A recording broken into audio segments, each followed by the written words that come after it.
आप हवा वाला मेकअप करती हैं, ब्रश जो है वो हवा में रहता है, पता नहीं आप उसको आपकी फॉर्म में क्या कहते हैं। मैं सादा आदमी हूँ तो हवा वाला मेकअप उसको मैंने नाम दे दिया है।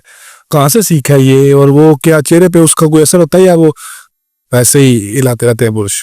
देखिए, मैं आपको अब क्योंकि आप मेल हैं तो मैं आपको उस लैंग्वेज में समझाऊंगी कि आपको समझ आए। जैसे कि आप कोई कार्ड्स लेके जाते हैं डेंटिंग के लिए और उसकी पेंटिंग के लिए, तो आपने देखा होगा एक कंप्रेसर मशीन होती है जिससे वो उसके ऊपर जो है वो हवा से पूरा जो है वो किया जाता है, पेंट वगैरह किया जाता है। सो इसी की एक छोटी फॉर्म है जो मेरे पास एक छोटी सी कंप्रेसर मशीन है जिसके आगे एक स्प्रे गन है।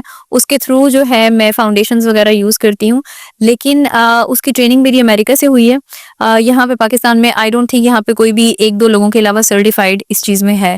तो उसमें ये है कि आपकी जैसे आजकल केक पेस्ट्री मेकअप है, पाकिस्तान में बहुत ट्रेंड है, सफ़ेद गोरा रंग और केक पेस्ट्री मेकअप, उससे वैसी लुक बिल्कुल भी नहीं आती है। एक नेचुरल फिनिश आती है और लोग इसको बड़ा पसंद करते हैं। और वो हवा में मेकअप नहीं होता, फेस पर ही होता है, सिर्फ स्प्रे गन के थ्रू होता है। नहीं नहीं, वो मैं देखता हूँ कि आप ब्रश जो है ना वो हवा उससे लगता है वो टच नहीं हो रहा होता। जी, वो टच नहीं होता क्योंकि गन में से एयर आती है कंप्रेसर मशीन से। तो बेसिकली गन को मैं फिल करती हूँ अपने प्रोडक्ट के साथ और फिर वो एज एन एयर जो है वो आपके चेहरे पर डिस्ट्रीब्यूशन उसकी हो जाती है प्रोडक्ट की, जिसमें ऐसा होता है कि बहुत ज़्यादा डिस्ट्रीब्यूट नहीं होता, आपकी ओवर लेयरिंग नहीं होती है, एक फ्लॉलेस लुक आती है।